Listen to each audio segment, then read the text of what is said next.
Welcome to Scrubbed In, the DVM Journey, the podcast where we dive into the wild, rewarding, and sometimes unpredictable world of becoming a Doctor of Veterinary Medicine. I'm your host, Grace Gaynor, a current second-year veterinary student at Virginia, Maryland College of Veterinary Medicine. Whether you're an aspiring vet, a vet student, or just passionate about animals, this is your backstage pass into becoming a DVM. From classroom to clinic, we're sharing the insights, tips, and real-life experiences to help you thrive on your journey to becoming a vet. So scrub in, and let's get started. Welcome back to another episode of Scrubbed In. I'm your host, Grace Gaynor, and today I'm super excited to try something new. And today I'm welcoming to the show Mr. Garry Morgan, who is the Interim Director of Student Services within the Office of Academic Affairs here at the Virginia, Maryland College of Veterinary Medicine. Mr. Morgan, thanks for coming on the show today. Grace, thanks for having me. I'm really excited to talk to you. Awesome. Well, historically, I have started the show by asking students to tell listeners about their journey to veterinary school. But for you, I'd love if you could tell us about your journey to becoming a staff member here at the Virginia, Maryland College of Veterinary Medicine. Wow. Journey. Where do we start, right? Mm-hmm. Super long journey. So I got my start in student support as a housing.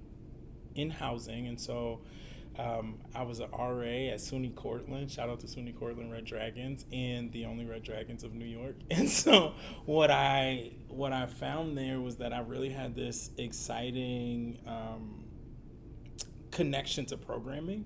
And so as a result, I became a hall director, and I found myself after graduating at Five Towns College, and that was really exciting. And then moved up to SUNY Geneseo, again, all still in housing. And then at some point I hit this like wall where it was like enough burnt popcorn. Like I just had to stop.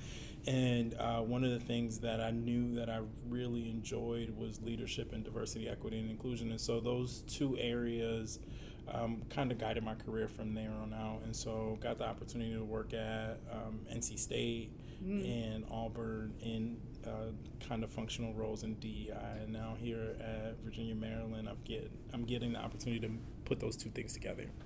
Awesome.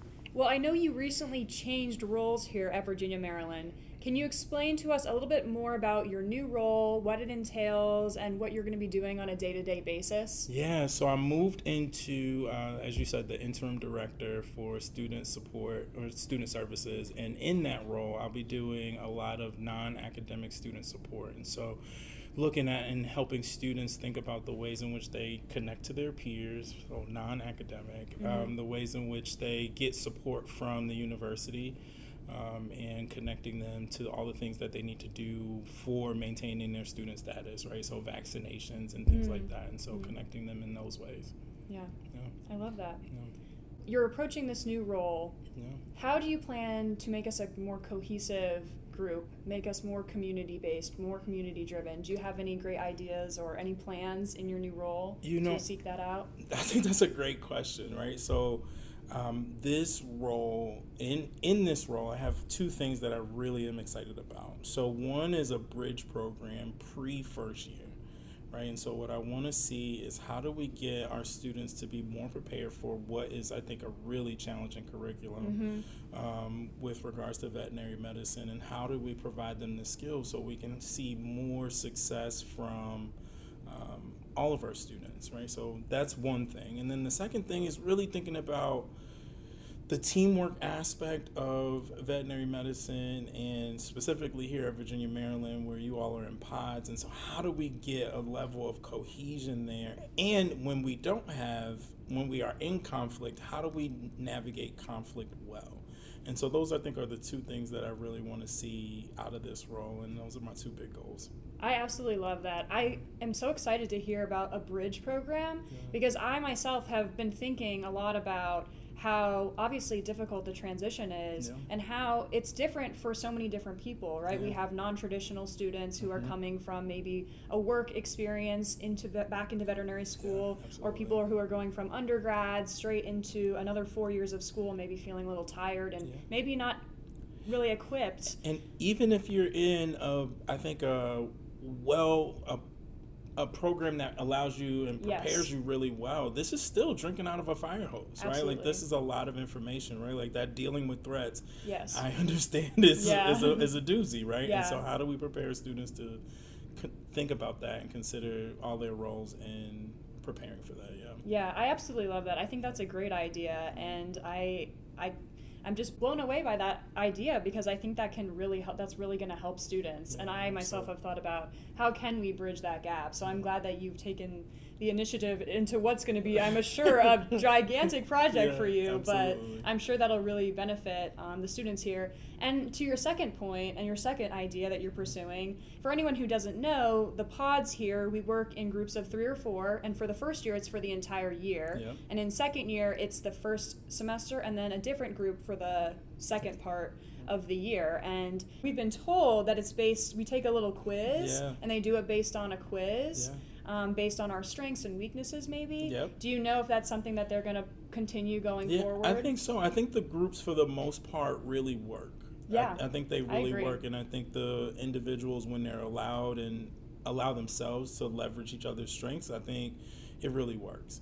However, it's people going to be people, and then we're gonna see conflict, right? Folks have bad days, some folks have bad weeks, right? And recognizing that is it's when we're in conflict, right? And we typically fall short of who we want to be when we're in conflict. Absolutely. And I think this hopefully will give folks the skills and the tools, so even when you're in conflict, if nothing else, you can fall back on the skills. Absolutely. Yeah. And I love that too, because when we become practitioners, we are going to come up against conflict. Absolutely. So it's really important that we have those skills so that we're able to deal with those conflicts effectively and efficiently. Absolutely. And not let it deteriorate our mental health. So I love that.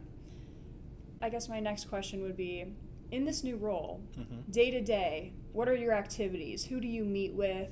What do you do? I know you just started, you're like, I'm not sure yet. Just started, but I'm still navigating. And so I think I am looking across the university to figure out who will be my most tapped in partners, right? And so looking at the Dean of Students office and figuring out financial aid and having people to go to. Yeah. So when our students over here in the vet school are challenged, I have a person to go to. I love it. So it's not, hey, I'm shooting this email out into the wind. I'm trying to figure out, hey, dear person, I need some assistance here for this X student. And so trying to navigate those relationships right now, because they are new. They're new for me. Yeah, I love that. Yeah. And I'm sure that the students will appreciate being able to go to you, which you're already a go-to person in our community, but then you being able to have the resources to redirect them as you may see fit or may be necessary. I want to shift gears a little bit. Okay. As a veterinary student, obviously, and being here at Virginia, Maryland, community is really important to me, and I would say that it's probably important to a lot of other students here as well. Absolutely. How can I help positively contribute to that community by being a part of it and trying to formulate this cohesive environment that we want to create here at Virginia, Maryland? Yeah, I think that's a really great question. Let's get my thoughts together. So I would say, first and foremost, right, like I think figuring out who you are in space, time, and community, right? So what are your things you like? What are the things you dislike? How did you get to Virginia, Maryland, right? And all the ways that can be interpreted, right? So we can talk about identity, we can talk about socioeconomic status, right? All of those ways that you show up. Figure that out. Spend some time in that, right? Figure out what those things mean for you. I think then examining those things across space and time, right? So how does your class look? How does the university look? How does your local area look? Are folks voting in your best interest, right? And figuring out those things. And then paying attention when those things are happening for you but might not be happening for other folks, right? And what does that mean for you as you are thinking about community, hopefully with a big C, not a small c community, right? So how do we then tap into and ask questions and do work for populations that maybe we don't typically us with, right? So undergraduates might not be a population that veterinary students typically us with, but do we find some instances of overlap that we can then say, hey, that issue that they're experiencing is my issue as well, but let's join forces and talk more about how do we as a collective think about this issue that I thought it was just me or you thought it was just you. And I think those might be some ways to jump in pretty quickly. So I would say education, that's one. And then I think figuring out your own emotional quotient, right? So your own emotional intelligence, and figuring out how you can participate and create, again, those places where Amy Edmondson calls it psychologically safe, right? So how might you be a person who folks can disagree with and still have some level of safety, right? That they don't feel like you are a person who's going to harm them in the end, right? And I think that's a real consideration for a lot of our students. Yeah, absolutely. I love how you mentioned pre-vet and vet students, because I recently did a pre-vet panel with my club, and I found it was just a great experience to get to interact with them and remember what it was like to be a pre-vet student and what the challenges were like at that time. And taking that information forward, I'm sure we can help the next generation of pre-vet students that are coming in, just as we as veterinary students are helping the next veterinary students by helping give you and other faculty members feedback and such like that. That's right. Yeah, and I think that's a really great point, is the idea of feedback for your faculty, right? So you all, one of the things that I often would say is that faculty and staff create culture, students create climate, right? And so what do I mean by that? Culture is that long-standing, who are we as an organization? What do we do? What things do we let slide? And then climate is that thing that, how do I feel, right? Like that tangible feeling in the building, and students create that, right? Like you all have some role in how, if I'm walking through the hall and I'm smiling at you, right? That's something where you're like, oh, okay, climate, I feel somewhat welcome, right? Yeah. Like there's something there, right? But when you talk about policy and practice, right? Like you all have some say there. Don't get me wrong, right? Yeah. But I think for the most part, that's happening outside of your area of purview, right? But where you do get some purview is providing feedback to your faculty, right? So when your faculty member says that, and obviously not here at Virginia, Maryland, right? Yeah. But when that faculty member somewhere else across the globe says something inappropriate, students have the opportunity to say, haha, not funny. Yeah. Right? Like, dear faculty member, I found that inappropriate. Yes. And I really want you to be thinking about the ways in which you're creating culture and the ways in which you're creating climate in this vicinity, right? And I recognize that is a tough spot to put a student in, right? But that's what administrators are there to assist with, right? So somebody in my role, right, that's a place for me to jump in, right? Or at least lean on my supervisor to say, hey, this faculty member has said this thing, or staff member has done this thing. How do we create a better environment for our students to learn in? Because that's what we're here for, right? We're here for our students to learn. We're here for our employees to work and feel good about the work that they're doing and in the space that they're doing it. Yeah, absolutely. And I think feedback is really important. And I think that, I know here at Virginia, Maryland, sometimes professors struggle getting feedback because we have these spot surveys, and students, I understand we're completely busy. We don't want to give feedback because it does take some time.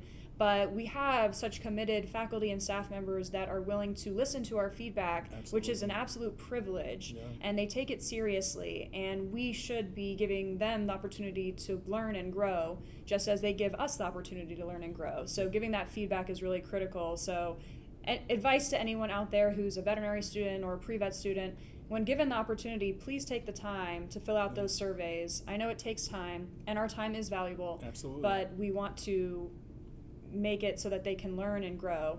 And they, at least here at Virginia, Maryland, they really take it seriously. Dr. Napier was telling us the other day that it can impact tenure and other really valuable positions for staff members. So we want to make sure that if they deserve that position, they get it, because they work really hard and they're very good at what they do. So and I used to sit on the curriculum board, and that was absolutely a place where we would talk about the ways in which we gather feedback from students and the ways in which student voice was heard. And so I think absolutely, I want to just echo that. Yeah, awesome. What advice would you give to a student, not here at Virginia, Maryland, but maybe another veterinary student or an undergrad that doesn't feel like their faculty or staff hears them? Oh, that's a tough one, right? Because faculty are probably your most direct line of connection.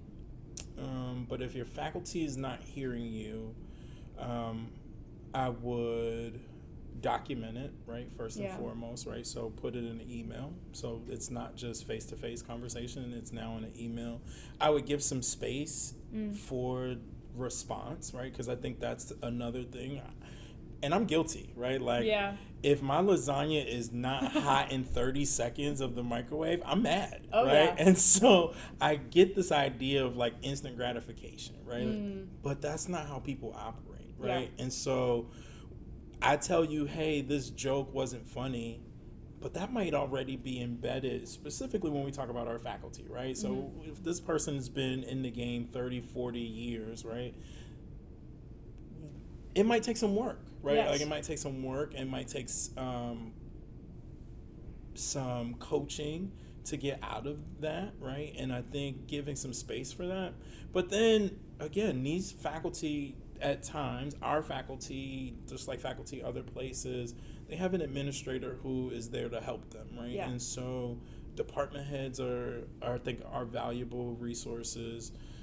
I know here at Virginia, Maryland, we have a dean who has an open door policy and is connected to our students and is willing to listen to our students.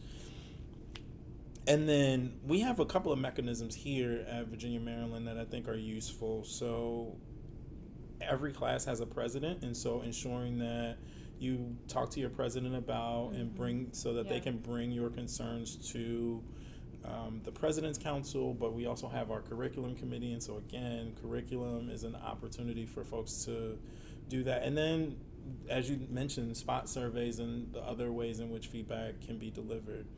And so I would say write it, so then that way it's visible for your faculty so they know it's a real concern. Give some time, right? Not too much time, but give some time for change to happen. And then follow up with further folks up the hierarchy with regards to if you don't see the change, right? Like if you're not seeing the change or you're seeing it regress even further, absolutely lean into some of those hierarchical positions. Yeah. I think everything that you mentioned are some really great strategies for students who may not feel heard. And another thing I just want to add on top of what you said is I was actually listening to a podcast this morning, which has nothing to do with vet med. It was actually a financial podcast. But interestingly enough, they were talking about, you know, when dealing with someone and wanting to bring feedback to them, maybe correct them because they said something that was not appropriate, making sure that you approach them in a way that recognizes that in most cases, you know, everyone's doing the best that they can, and giving them an opportunity to learn and grow. Like you said, not too much time, but giving them an opportunity to converse with you, to have a dialogue so that they can grow.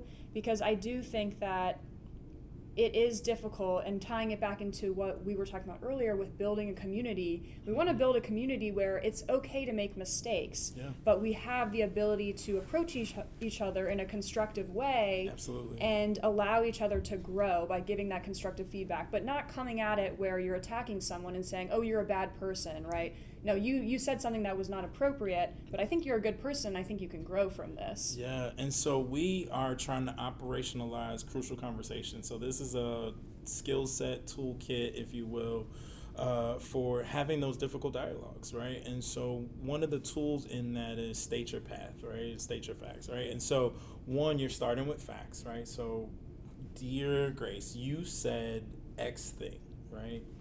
And then I'm going to tell you like the emotions that I have attached to that and the story that I'm telling myself. Yeah. Right? So you said X thing. As a result of you saying X thing, I think you don't value Y. And then I'm going to open myself up and ask you a question. And I'm going to say, how does that land for you? Is that exactly what you meant to do, right? Because now I get to get challenged as well. Yes. Right? So where that faculty member might have said this thing that you didn't like in the moment, now they get to tell you, hey, actually, no, I saw this on a TV show and I thought it was funny, and so I said it in the classroom, right? And maybe it doesn't land in the classroom, however, but now you got some understanding about how that individual is coming there, right? So again, stating your facts, right? So when I say facts, I'm talking about things that are observable or heard, right? So not the story that you told yourself, but you do get to tell the story that you're telling yourself, and then ask the question. Yeah. I love that. The story that you're telling yourself. Yeah. I've read those words somewhere. I'm pretty sure it's Brene Brown. Yeah. We love Brene Brown. Go listen to her podcast, read her book. It will literally change your life. I have dedicated myself to every single year at the start of the year. Yeah. I'll read one of her books. Okay. I think I've read almost all of her books, but and when I finish them, I'll reread them because they're just that good. But no, I love that opportunity to say the story I'm telling myself. What am I feeling? What am I thinking? And then opening a conversation where you too can get maybe constructive criticism or something like that to grow. And I think that it could absolutely feel goofy in the moment, right? Like that could feel goofy. Absolutely. But I think if we are talking about a culture, right? Yes. And I think the dean is behind this in our conversations. I believe that he's behind this. And so figuring out how do we create a culture where all of us get to be goofy about that. Yeah. But that means we're having conversation, right? Because if I could say, Grace, this is what I saw, this is a story I'm telling myself, as goofy as that sounds, and now I'm asking you a question, that means you and I are in dialogue. Yes. Right? And that is where we want to be as a college. Yeah, absolutely. Yeah. And again, making it is high stakes, but not making it where it feels like your character's being attacked or something like that. Because I do think in these conversations, there's a lot of shame. People feel shame because they don't understand something. They feel like maybe I'm a bad person because I said this. It's more about learning to grow because most of the people, they're not bad people. We're not bad people. We're just doing the best we can with what we've been taught and what we know, but opening that dialogue so that we can continue to grow. That's right. So I love that. I have a bit of an off-topic question. Let's try it. This is from one of my classmates. MJ, shout out. Thank you for this question. Okay. The question is, what is the hardest thing you have had to overcome, either as a child, an adult, or as a father? Oh, cheese on bread. I'm gonna go with as a father, and I think most parents have some semblance of this, right? So I have a 9-year-old as of today. Happy birthday, Maya. Happy birthday. And so as of today, I have a 9-year-old who is into cheerleading and Girl Scouts, but doesn't like reading, doesn't really care for like math as much, but loves games and even loves math games. And so, but math was my subject. And so now being able to have this conversation of like, how did I fail you? Like, how did I mess this up that you don't like math? And realizing that she is her own person, right? And she's got to come to her own sensibilities about what she likes and what she dislikes. And that sometimes is challenging, right? Because I would love for her to like and value the things that I value, and she will have some of that because she's my kid, and so she's seen some of it. But I also now have to allow some space for her to walk this out on her own, so that she can make some good choices, right? Because I think things are happening earlier, right? And so I got to give her some more leeway to figure out, how do I make a good choice, so when she's confronted with a tough choice, she knows how to make a good choice. Yeah. I love that. Wow. I don't know if was there a snow day or something that she was running? I saw her around the school. Yes. Well, I just have to say, I love that the school allows you to bring, snow day. What are you going to do? Don't let her stay at home. Bring her to school. Right. I saw her, and I feel like back to the whole community thing. It just made me smile. I was like, there's Mr. Morgan's daughter, Mia, you said? Maya. Yeah. So I just appreciated that she was there, and I was like, yeah, it's a snow day. Yeah. All the kids are off school, so I love that she was here. And happy birthday. Thank you. This is another question from MJ. Okay. She wants to know, what is the worst advice you've ever been given? Oh, jeez. Worst advice. Ooh. That's good. You haven't had any bad advice. No. It's not bad advice. And it was ill-suited for my generation, right? So I had this older person who knew, go get a job, right? Like, that's what he did, and that's what his folks did. And so when it came time to talk to me, it was like, hey, go get a job, right? Yeah. And go figure out your way into the workforce. And I think that it was just ill-suited, right? Like, I think if I told you to go get a job, whether you were here or not, I think there's a miss in that, right? Because, and I know I'm going to catch some flack, right? Because I think there are a number of people who believe, hey, work your job, live your life, right? Like, I think there are people who feel that way. I am a person who wants more value connection in the work that I do.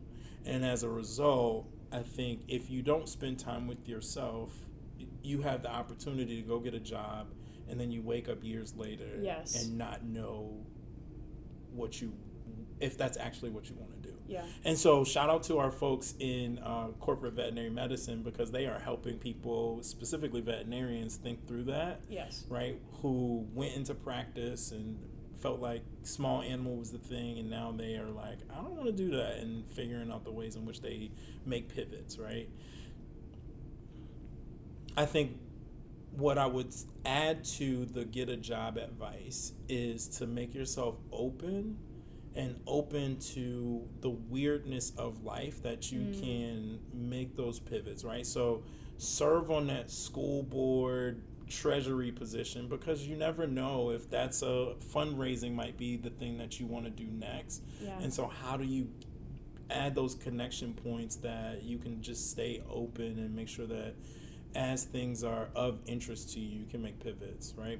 And I get this is an expensive degree to make pivots out of, and it might not always serve you in the ways that it's serving you right now.